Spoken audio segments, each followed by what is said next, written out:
आप देख रहे हैं अनहोनी। तो चलिए बढ़ते हैं आज की इस कहानी की ओर। बात है आज से करीब 50-55 साल पहले की। ये उन दिनों की कहानी है जब मेरे दादाजी जवान हुआ करते थे। दादाजी बताते हैं कि उन दिनों गांव देहात में ज़्यादा साधन नहीं हुआ करते थे। लोग यहाँ से वहाँ जाने के लिए बैलगाड़ी या फिर घोड़ा गाड़ी का ही इस्तेमाल किया करते थे। और अगर इस बीच किसी को नदी पार करनी हो तो फिर उन दिनों ब्रिज भी नहीं हुआ करते थे। हालांकि हुआ करते थे मगर इतने नहीं, बहुत ही कम। इसलिए ब्रिज पार करने के लिए लोग ज़्यादातर नौके या फिर बड़ी नावों का ही सहारा लिया करते थे। उन दिनों मेरे दादाजी नाविक हुआ करते थे। नाविक यानी कि जो नौके से लोगों को नदी पार करवाते हैं। दादाजी बताते हैं कि उन दिनों बरसात का मौसम चल रहा था। रह रहकर हर दिन लगातार बारिश होती रहती थी। इस वजह से नदी में पानी भी बहुत था। और उन दिनों लोग भी ज़्यादातर कामों से शहर जा रहे थे, क्योंकि उन दिनों बीमारियां बहुत फैल रही थी। किसी को बुखार होता तो कभी किसी को उल्टी, बरसात में जैसा कि आम तौर पर होता ही है। तो इसलिए डॉक्टर के लिए या फिर दवाइयाँ लाने के लिए लोग ज़्यादातर शहर जाते हैं। एक रात की बात है, दादाजी हमेशा की तरह ही उस रात करीब 7:30 बजे के आसपास अपने नौके को नदी के किनारे बांधकर वापस घर की ओर ही लौट रहे थे। अभी उन्होंने अपने नौके को बांधना शुरू किया ही था कि तभी उन्हें ऐसा महसूस हुआ कि जैसे पीछे से किसी ने उनके कंधे पर हाथ रखा हो। वो हाथ जैसे बर्फ की सिल्ली की समान ठंडा था। दादाजी ने तुरंत पीछे घूम कर देखा तो पाया कि एक औरत है। उस औरत ने अपने चेहरे पर घूंघट डाल रखा था।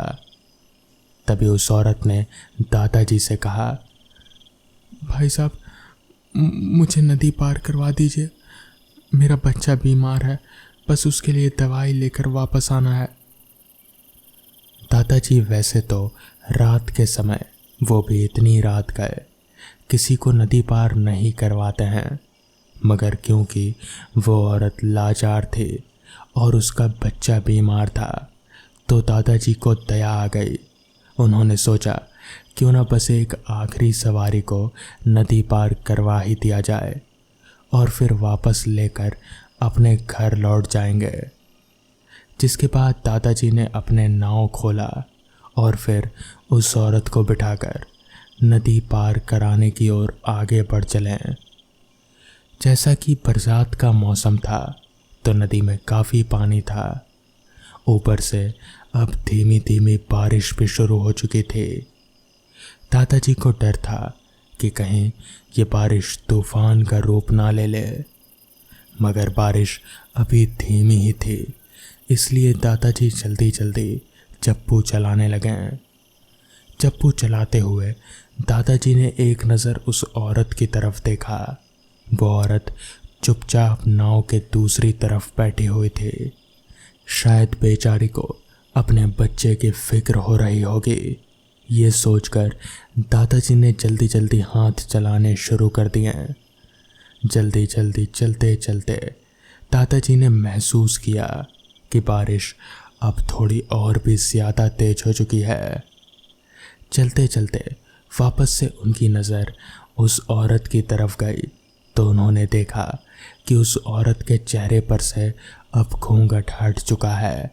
शायद हवा की वजह से हट गया होगा और उस औरत को ध्यान नहीं रहा होगा। दादाजी ने उसके चेहरे को देखने की कोशिश की, मगर अंधेरा काफ़ी था, जिस वजह से दादाजी उसका चेहरा साफ तौर पर देख नहीं पा रहे थे। मगर वो इतना ज़रूर समझ पा रहे थे कि वो औरत बहुत ही गोरी चिट्टी है। उसका चेहरा जैसे उस अंधेरे में भी चमक सा रहा था। खैर, दादाजी ने चप्पू चलाते चलाते नाव को उस किनारे पर ले जाकर रोका और फिर उस औरत से कहा, यहाँ तो और कोई नाव दिख नहीं रही, आपको वापस उस पार जाना है क्या? तो इस पर उस औरत ने कहा, हाँ बस आप यहीं रुकिए, मैं भी कुछ ही देर में दवा लेकर आती हूँ। दादाजी ने अपना सिर हाँ में हिलाया। फिर वो औरत नाव से नीचे उतरकर शहर की तरफ दवा लाने चली गई। दादाजी ने इधर उधर देखा, वहाँ आसपास कोई नाव नहीं था, बिल्कुल सुनसान। बारिश भी अब थोड़ी थोड़ी तेज हो रहे थे। उन्हें डर था कि अगर बारिश बहुत ज़्यादा तेज हो गई तो फिर उन्हें सर बचाने के लिए कोई जगह ढूंढनी पड़ेगी, और यहाँ आसपास तो कोई घर भी नहीं दिख रहा, सिर्फ एक घाट है। खैर, कुछ ही देर में वो औरत वापस आ गई। उन्होंने वापस से दादाजी को चलने को कहा। दादाजी उस औरत को लिए वापस से अपने गांव की ओर चल दिए। इस बार ऐसा महसूस हो रहा था कि जैसे वो औरत थोड़ी अजीब सी लग रही हो। उसका चेहरा भी कुछ अजीब सा हो गया था। उसकी आंखें उस अंधेरे में भी जैसे चमक सी रहे थे। दादाजी को समझ नहीं आया कि आखिर ये कैसे हो सकता है। एक इंसान की आंख चमक कैसे सकती है? उस औरत की आंख धीरे धीरे लाल पर लाल होती जा रहे थे, जैसे कि लाल बत्ती जल रही हो। वो बत्ती की रोशनी, या फिर ऐसा कहें कि वो आंख की रोशनी इतनी तेज थी कि उसके सिर पर घूंघट होने के बावजूद भी उसकी आंख दादाजी साफ तौर पर देख पा रहे थे। दादाजी को अब कुछ ना कुछ गड़बड़ लगने लगी थी। उन्होंने जल्दी जल्दी अपने हाथ चलाने शुरू कर दिए। तभी उस औरत ने दादाजी से कहा, आपको डर नहीं लगता? इतनी रात गए आप नाव चलाते हैं? तो इस पर दादाजी ने कहा, नहीं, मुझे डर नहीं लगता। दादाजी कोशिश कर रहे थे कि जितना हो सके वो चुप रहें और उस औरत से बात करने की कोशिश ना करें, मगर वो औरत सवाल पर सवाल किए जा रहे थे और दादाजी बस हाँ हूँ में जवाब दे रहे थे। थोड़ी देर चलने के बाद नाव उस किनारे पर पहुँच गई। दादाजी ने उस औरत को उतरने को कहा। उस औरत ने नाव से उतरना शुरू किया। वो जैसे ही नाव से उतरने लगी तो इस घाट पर जहाँ पर नाव को बांधा जाता था वहाँ पर एक लालटेन जल रहे थे। दादाजी ने उस लालटेन की रोशनी में उस औरत के पैर देखे तो दादाजी के जैसे सर से पैर तक उनका पूरा शरीर कांप गया, क्योंकि उस औरत के दोनों पैर उल्टे थे, यानी कि पीछे की तरफ मुड़े हुए थे। मगर दादाजी ने उस औरत को ऐसा नहीं जताया कि वो उसके पैर देख चुके हैं। वो बस चुपचाप वापस से अपना नाव बांधते रहें। नाव बांधकर उन्होंने वापस पीछे पलट कर देखा। वो औरत वहाँ पर कहीं नहीं थे, मगर वहाँ पर दादाजी के पैसे नीचे ज़मीन पर पड़े हुए थे। दादाजी ने उन पैसों को भी नहीं उठाया। उन्होंने उन पैसों को वापस से नदी में फेंक दिया और फिर भागते हुए अपने घर पहुंच गए। मैं लखीमपुर में ही जन्मा और पला बड़ा था। 12वीं के बाद ही बीटेक करने के लिए बेंगलोर चला गया और उसके बाद कुछ साल नौकरी करके अमेरिका। अभी 2 साल पहले ही अमेरिका से वापस भारत आया हूँ। पैसा काफ़ी जमा हो गया है। अब सोच रहा हूँ कुछ बिजनेस शुरू करूँ। नौकरी से अब उकता गया हूँ। ये तो बहुत अच्छी बात है बेटा, बस में बैठे आकाश के साथी पैसेंजर ने कहा। वो आकाश के पिता की उम्र के थे और उनके चेहरे पर जिंदगी भर का तजुर्बा खासा झलक रहा था। आकाश को हमेशा ही अच्छा लगता था। अपने से बड़े बुजुर्ग लोगों के साथ सलाह मशवरा करना। जब तक उसके पिताजी जिंदा थे, ऐसा कोई जिंदगी का फैसला ना रहा जो उसने उनकी सलाह मशवरा के बगैर लिया हो। 4 साल पहले उनके परलोक चले जाने के बाद उसे उनकी कमी हर पल झलकती थी। जब लखनऊ से वो अपने ननिहाल के लिए बस में बैठा तो इत्तेफाकन ये बुजुर्ग उनके बगल में ही बैठ गए और फिर उनकी बातचीत शुरू हो गई। तो लखीमपुर में अभी कौन कौन है? उन्होंने दिलचस्पी के साथ पूछा। अभी तो सिर्फ चाचा है, उनके बच्चे तो सब बाहर हैं। मैं भी वैसे लखनऊ ही रहता हूँ। मेरी वाइफ और बच्चे फ़िलहाल लखनऊ में मेरी मम्मी के साथ हैं। अच्छा, तो लखीमपुर चाचा से मिलने जा रहे हो? फिर पूरे परिवार के साथ क्यों नहीं आए? नहीं अंकल, दरअसल चाचा तो खुद ही लखनऊ अभी कुछ दिन पहले आकर गए। मैं उनसे मिलने नहीं बल्कि अपने बचपन के दोस्त अभिषेक से मिलने जा रहा हूँ। ओह अच्छा, वो क्या करता है? अभिषेक कभी लखीमपुर से बाहर नहीं निकला, उसे वहीं रहना पसंद है। उसके माँ बाप के गुजर जाने के बाद उसकी ज़िंदगी में एक बहुत बड़ी ट्रेजेडी हुई। शादी के कुछ समय बाद ही उसकी बीवी भी गुजर गई। इन सब के लिए वो खुद को दोष देता है, कहता है कि वो ही बुरा नसीब लेकर पैदा हुआ है, मगर ऐसा थोड़ी ना कुछ होता है अंकल। तो इस पर उन अंकल ने कहा, हाँ ऐसा थोड़ी कुछ होता है, ये तो भगवान का किया धरा है, अब क्या कहें। फिर आकाश ने कहा, अभी जब उसने सुना कि मैं इंडिया वापस आ गया हूँ तो मुझे एक दिन कॉल किया उसने। फिर वैसे भी अभी मैं खाली ही बैठा था तो सोचा कि उससे मिलकर ही आता हूँ। बहुत बढ़िया, अपने दोस्तों से मिलो और उसे समझाओ कि फिर से ज़िंदगी बसा ले। अकेले काटना बेहद ही मुश्किल काम है।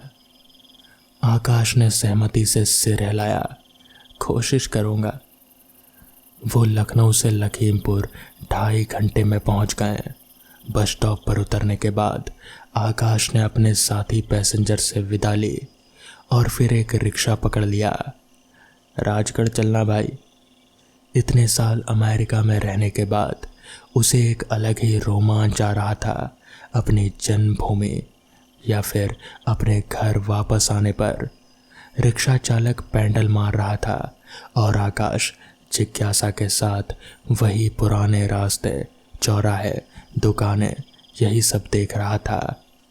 बहुत कुछ बदल चुका था और बहुत कुछ अभी तक वैसा का वैसा ही था जैसा वो छोड़ कर गया था।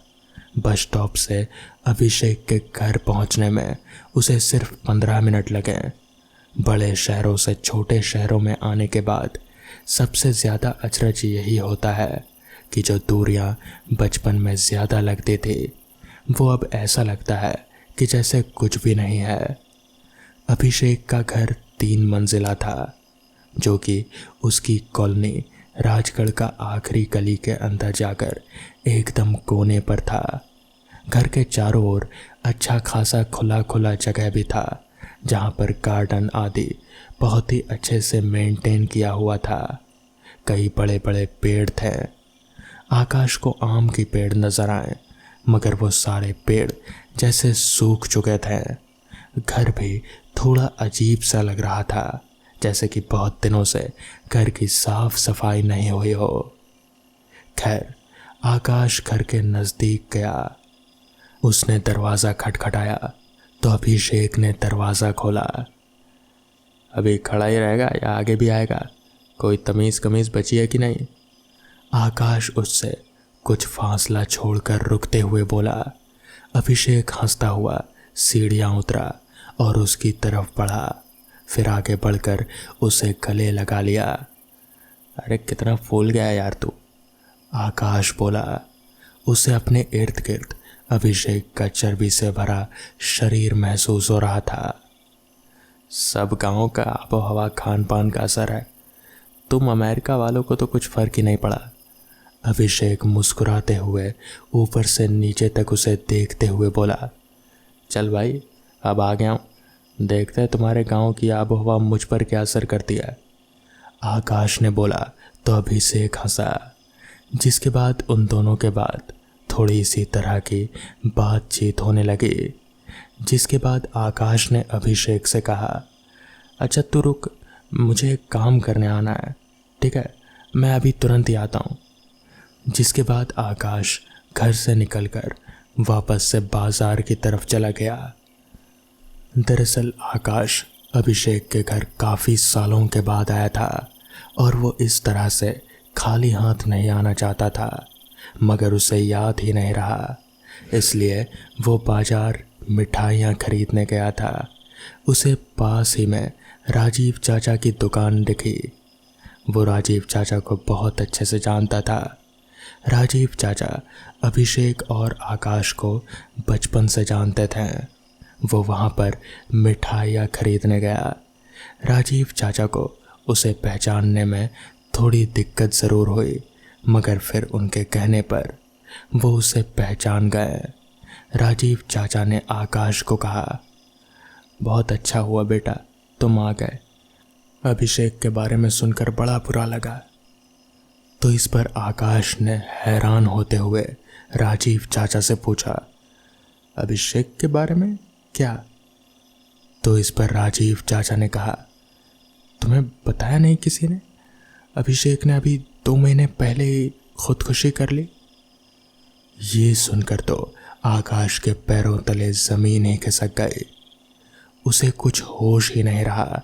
उसे समझ नहीं आ रहा था कि जब अभिषेक 2 महीने पहले ही मर चुका है तो फिर वो कौन था जिसे अभी आकाश मिलकर आया था।